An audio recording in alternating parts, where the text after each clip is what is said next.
Olá, turminha boa, sejam muito bem-vindos a mais uma aula do nosso itinerário formativo de aprofundamento das ciências humanas e sociais aplicadas. E eu sou o professor Ananias Carvalho, seu professor de História, que estou aqui justamente para agregar o conhecimento de vocês e não estou sozinho.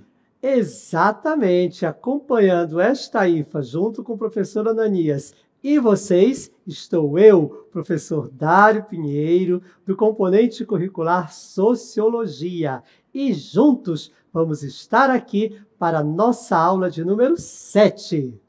Vamos então ver o tema de nossa aula. Vamos lá, gente. Objeto de conhecimento, geopolítica e conflitos na Pan-Amazônia. O detalhamento desta aula é formação regional da Pan-Amazônia, relações de cooperação internacional e geopolítica na Amazônia. Professor Dário, a gente vai começar então a falar, aprofundar sobre a Pan-Amazônia, esse território, inclusive, que a gente habita. Sem mais conversas, professor? Vamos lá para a nossa aula. Vamos?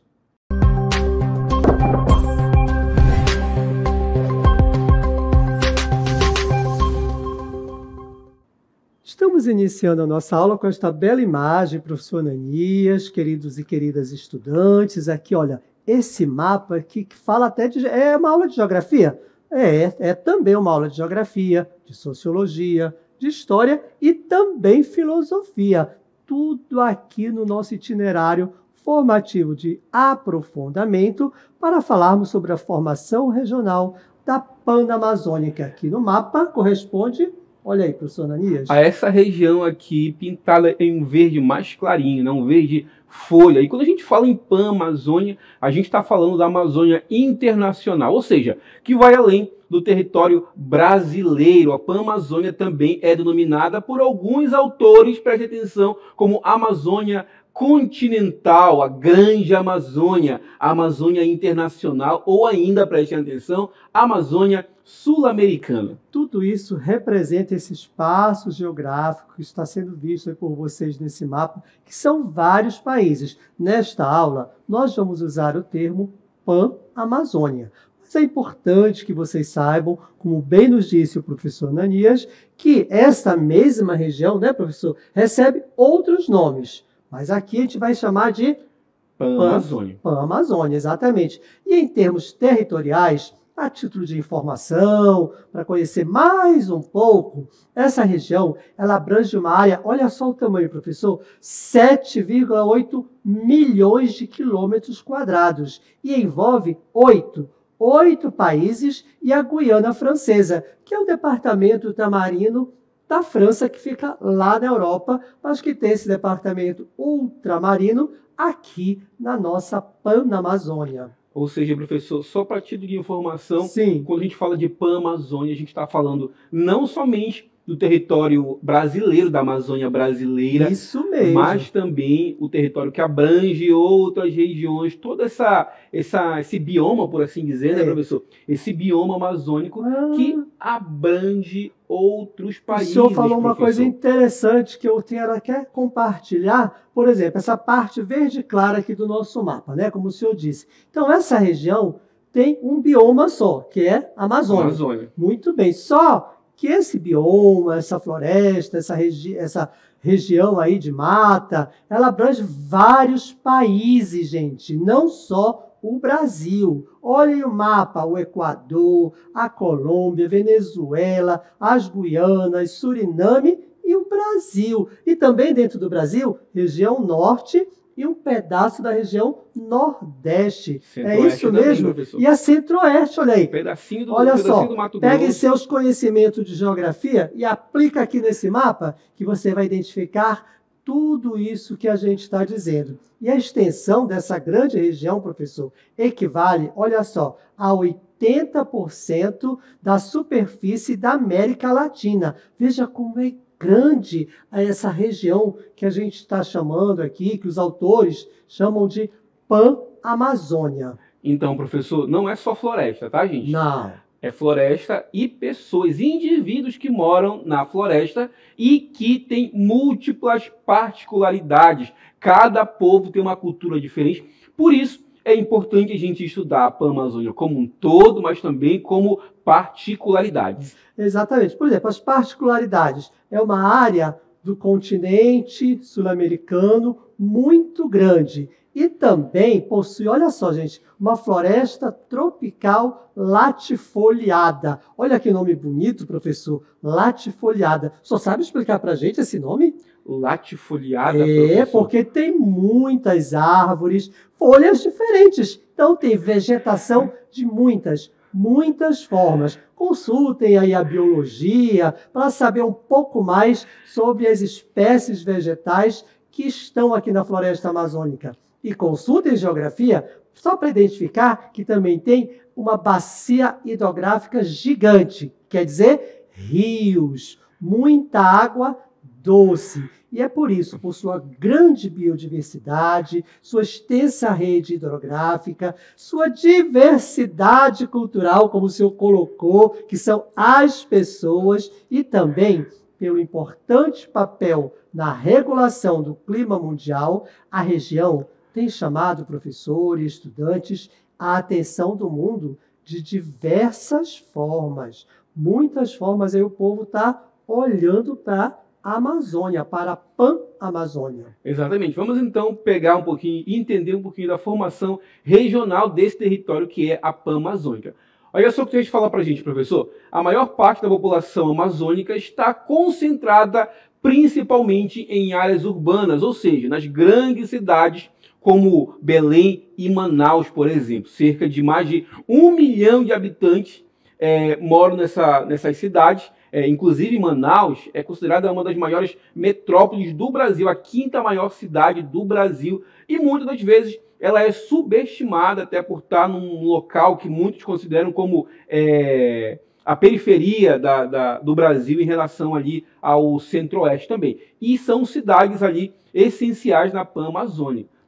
Manaus e Belém, professor. Manaus e Belém são grandes exemplos de metrópoles, né, aqui da nossa região. Na Pan-Amazônia, há um total de 610 áreas naturais protegidas. E olha só esse número, 2.344 territórios indígenas, os quais ocupam 45% da sua superfície. Vejam como é importante essa questão cultural da Amazônia e por que ela tem despertado também os olhares de todo mundo. Continuando aí, professor, com a formação regional da Pan-Amazônia, o que o senhor fala mais para nós? Professor, quando a gente fala de povos indígenas, muitas das vezes a gente coloca em um balaio só. Povos indígenas como uma unidade única. Homogênea, por assim dizer, né? Mas isso não é verdade, tá, gente? Existem várias etnias indígenas, cada etnia com sua particularidade, muitas das vezes com dialetos diferentes, cultura diferente, formas de vida, forma de expressar-se culturalmente, enfim, são inúmeras culturas que também vivem na Pan-Amazônica. Vou trazer o texto para aprofundar o conhecimento de vocês. Vamos lá, gente. Os povos indígenas representam uma diversidade cultural com uma enorme quantidade de idiomas e cerca de 650 dialetos. A soma de todas essas riquezas, gente, natural e cultural, que são das pessoas presentes nos diversos ecossistemas da Pan-Amazônia, tornam a região de fundamental importância para o desenvolvimento da humanidade. Dito isto, vamos entender então esse contexto natural e cultural dentro desta Amazônia internacional. Olha só, professor, a concentração de recursos naturais nos ecossistemas amazônicos tem provocado a disputa desses recursos pelas grandes potências mundiais. Inclusive, professor, esse discurso dessa internacionalização da Amazônia, ele não é de hoje, tá, professor? Ele vem desde a década de 40 do século passado, quando então se pleiteava uma internacionalização, ou seja, muitas das vezes vinculado à perca de soberania nacional dessa região. Por quê? Muitos entendem que é um território muito valioso, que não deve pertencer a um país só. Mas também a gente tem que ver que a Amazônia, por ser rica, também desperta o interesse do capital estrangeiro, ou seja, querem a Amazônia para explorar comercialmente e muitas das vezes, professor, não levando em consideração a biodiversidade. É por isso que há esforços de cada nação para administrar e incorporar seu respectivo naco, seu respectivo pedaço da Amazônia aos seus territórios. Isso devido à importância que ela desperta no mundo todo. E dentro do Brasil, dentro dessa Amazônia Internacional, nestes países da América do Sul, existem programas governamentais que têm sido direcionados para a integração e o desenvolvimento dessa região, os quais têm provocado, gente, olha só, profundas mudanças e também impactos na estrutura econômica, demográfica e ecológica. E esses programas, gente, têm diversas intencionalidades de usufruto da floresta, de uso da terra, das águas, dos minerais e da biodiversidade amazônica. Mais uma vez, professor, é interessante a gente fazer um paralelo também com a história. Professor Ananias sempre tentando puxar o assunto para a história. E está muito certo, professor, porque está tudo relacionado. É importantíssimo a gente contextualizar. Quando a gente fala de integração, também é um desafio que não é de hoje, tá, gente? Durante muito tempo se pleiteou essa integração da Amazônia brasileira e internacional ao restante do continente sul-americano. Aqui no Brasil, diversos projetos de integração nacional surgiram a partir da ótica de sempre quem vem de fora, professor. E isso é interessante. Durante a ditadura militar, o governo militar, muitos programas que visavam, entre outras coisas, integrar a Amazônia ao restante do país foram colocados a cabo, mas sempre com a perspectiva de quem vinha de fora para dentro da Amazônia. Nunca visando a particularidade, a peculiaridade da região. Por isso fracassaram, professor. Exatamente. E também, professor, todos esses colonizadores, vamos chamar assim, despertou essa cobiça e exploração dos recursos que durante todo esse tempo gerou e gera transformações na paisagem e na composição da própria população, na perspectiva do presente e também do futuro, o que se apresenta, vou dizer, como um perigo para a manutenção dos elementos naturais e culturais, os quais caracterizam a região. Porque a nossa região panamazônica, eu digo nossa, porque nós estamos aqui, tem uma característica. E esses investimentos, projetos, pessoas que vêm aqui integrar, dizer que não é bom o que tem aqui, mas na verdade eles estão cobiçando. Por isso, gente, é muito comum entre países amazônicos o desenvolvimento de estratégias próprias para explorar os vastos recursos da região, os recursos minerais, potencial energético, as madeiras, próprio petróleo que existe na região panamazônica, entre outros. É por isso, professor, que surgiu então esses acordos comerciais entre os países da Pan-Amazônia, justamente para traçar metas para essa exploração dos recursos, mas de forma sustentável. Isso é um grande desafio, professor.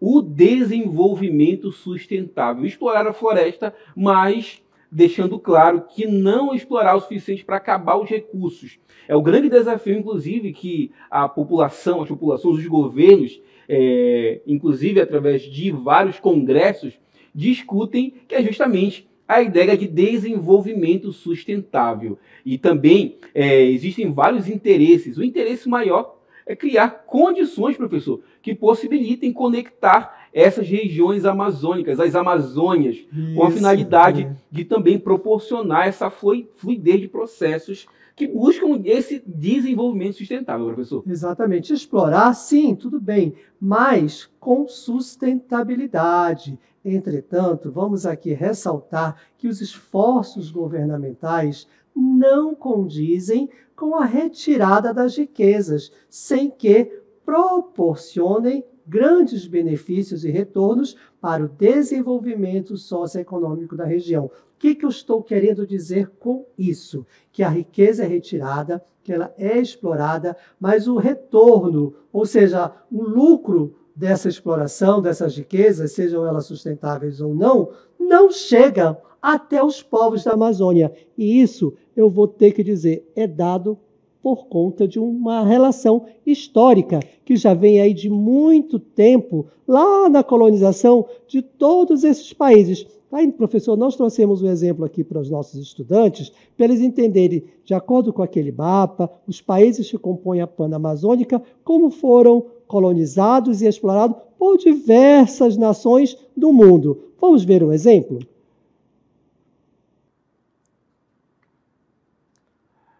Vamos então aqui falar um pouquinho sobre a OTCA, professor. O que seria essa organização, professor? A OTCA é uma organização que busca juntar os vários países que compõem toda a Panamazônica para formar um tratado de cooperação amazônica. Inicialmente surgiu como TCA. Isso foi lá em 1978. Faz tempo, né, professor? Entre 8 países. Faz tempo. Foi, mas continua desde lá. Foi a Bolívia, o Brasil, a Colômbia, o Equador, a Guiana, o Peru, Suriname e a Venezuela, que estabeleceu, olha só, a colaboração para promover o uso racional dos recursos naturais, o desenvolvimento sustentável e o bem-estar. Faz tempo, mas será que mudou muita coisa, professor? Depois, esse nome mudou. Aí sim que veio o que nós temos aqui, a OCTA, que foi posteriormente institucionalizado em 2002 e que é agora a Organização do Tratado de Cooperação Amazônico, que é uma entidade permanente. Exatamente, e tem sede aonde? Em Brasília, na capital do nosso país. Isso é muito importante, professor, porque eles traçam uma estratégia justamente para incentivar a exploração, mas a exploração de forma sustentável. Inclusive, professor, pegando o exemplo dos povos tradicionais que exploram, mas não para acumular riqueza, mas sim para sua própria sobrevivência através do que a gente conhece como extrativismo. Vamos voltar na história? Eu quero voltar na história, que é para que todos entendam que essa região foi explorada durante muitos séculos por outros países. E agora a gente tem que fortalecer, por exemplo, a Organização do Tratado de Cooperação da Panamazônia, que é a OTCA. Voltemos aqui ao processo de cooperação e integração regional da Panamazônica. Olha aí, a história nos mostra isso, professor, que os descendentes, olha só, das grandes potências da época, como Portugal, Espanha, Inglaterra, França, Holanda, entre outras,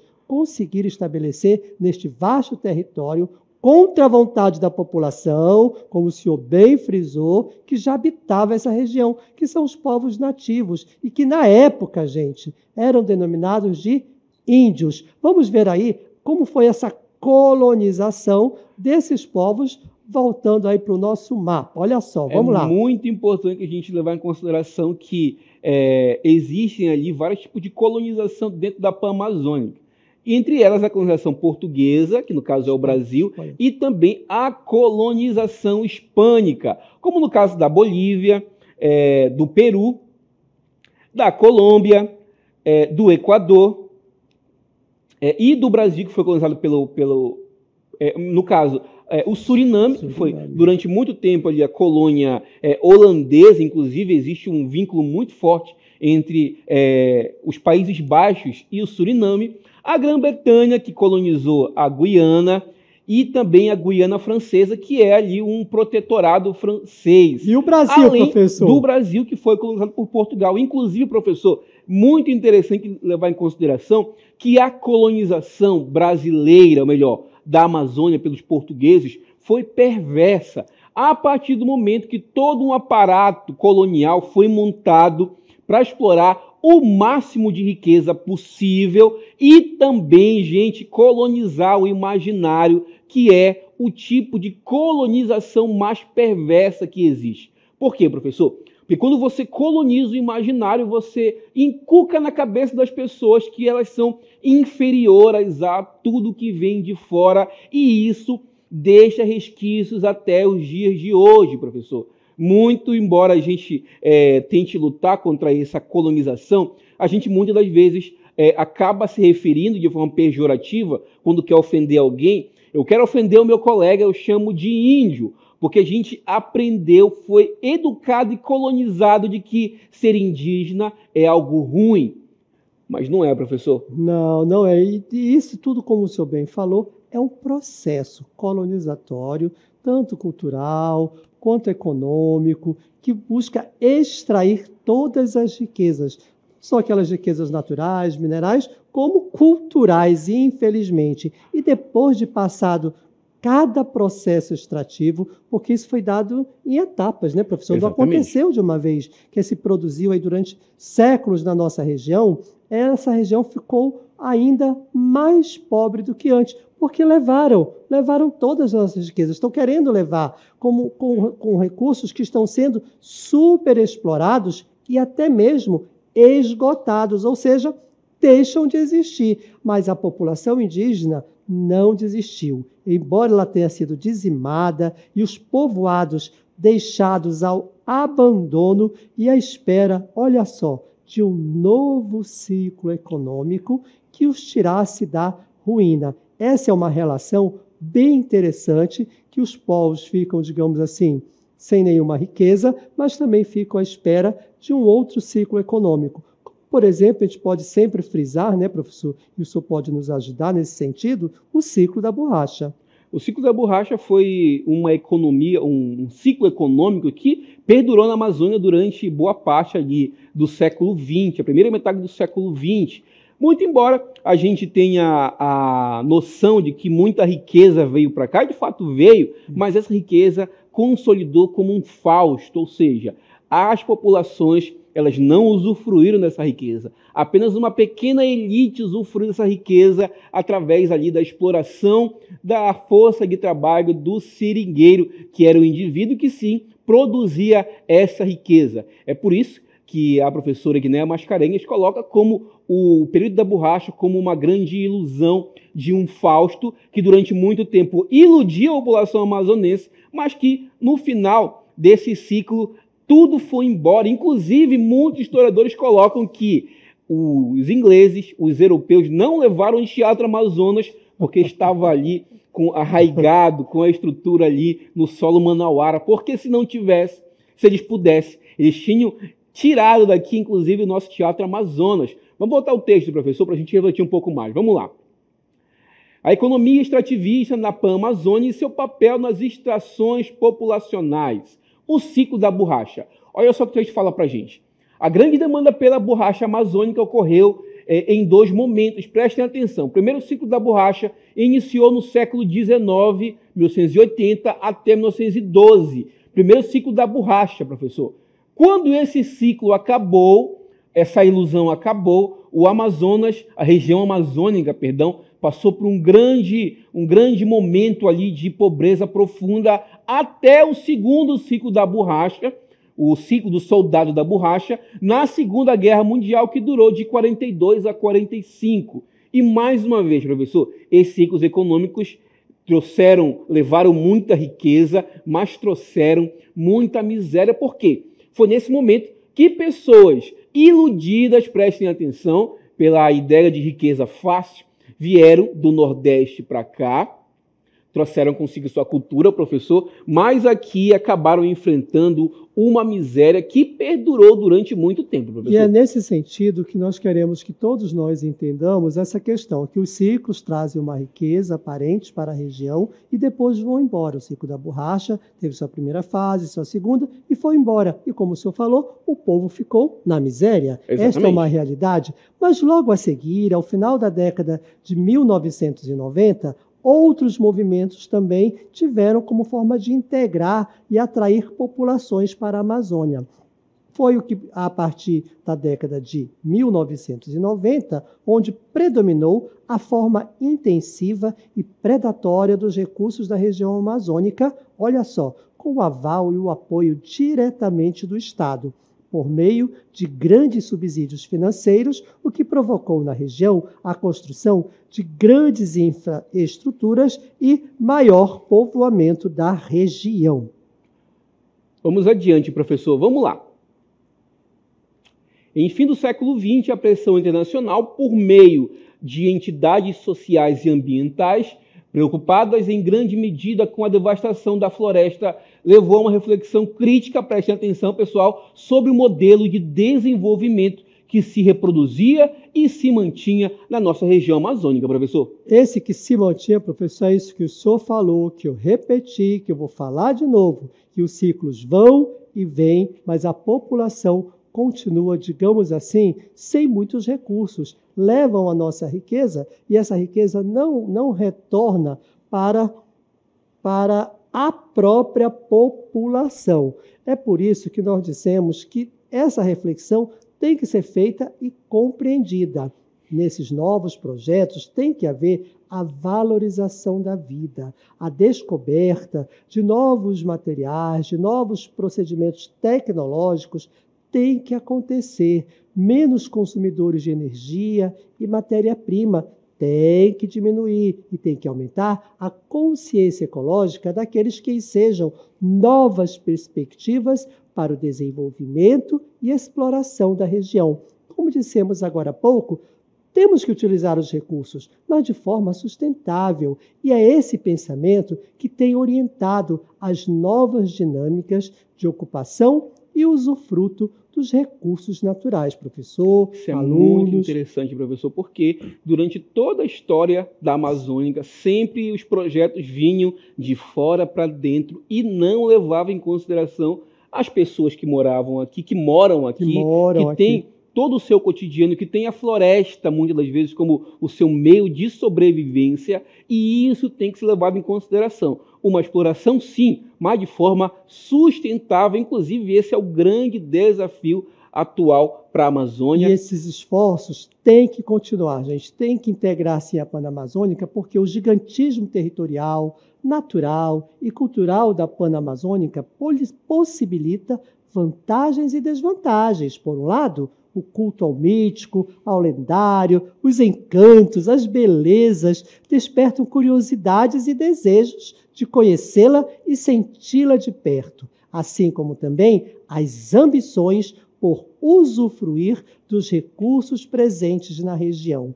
Vejam como é interessante toda essa relação com o lado econômico, com o lado cultural. No entanto, por outro lado, a complexidade geopolítica da biodiversidade e dos ecossistemas torna-se um gigantesco desafio no encontro de soluções econômicas e ambientalmente sustentáveis para as mais diversas questões em diversas áreas que pensam o desenvolvimento da região em compatibilidade, olha só que legal, com as características locais. Desenvolver, sim, mas respeitem as pessoas, respeitem as características locais, conheçam. Aí sim, vamos trabalhar, né, professor? Exatamente, professor. Isso tudo fica mais delicado com o distanciamento entre os países que integram a região, professor. O que tem resultado em um nível de diálogo e cooperação técnica e diplomática tênue e muito distante das demandas das populações da região. Isso é um problema, professor, porque a gente tem que levar em consideração as pessoas e não apenas fatores, digamos assim, abstratos como por viés econômico. Não. Mais uma vez, a gente tem que levar em consideração peculiaridades, particularidade e principalmente os indivíduos que moram na região e que têm a floresta como o seu meio de sobrevivência, professor. E esses traços culturais, essas diferenças dentro da própria Amazônia, como a Panamazônia, que envolve vários países da América Latina, estão presentes em cada uma deles. Ah, é tudo Amazônia? É, mas existem pessoas diferentes e culturas diferentes. Tem um autor chamado Castro, que lá em 2012 ele disse o seguinte: os processos de integração da região ainda se apresentam de forma lacunosa e pouco crítica, sendo possível a percepção de diferenças entre o discurso de quem planeja, que são os planejadores, e o projeto histórico de integração que recomponha, olha só que bonito, professor, as relações sociais, culturais e não apenas as econômicas. Gente, nós estamos falando isso a aula toda para entender as pessoas, as culturas, e a economia tem que existir, mas tem que respeitar esse lado, né, professor? Exatamente. E é muito importante que a gente discutir esse assunto conhecer esse assunto, porque, afinal de contas, trata-se da nossa vida, da nossa história, da nossa condição de sobrevivência, até porque nós somos seres amazônicos, né, professor? Muito bem, então com essas palavras vamos nos despedir por aqui e nos encontrarmos em outros momentos. Até a próxima. Até a próxima, gente.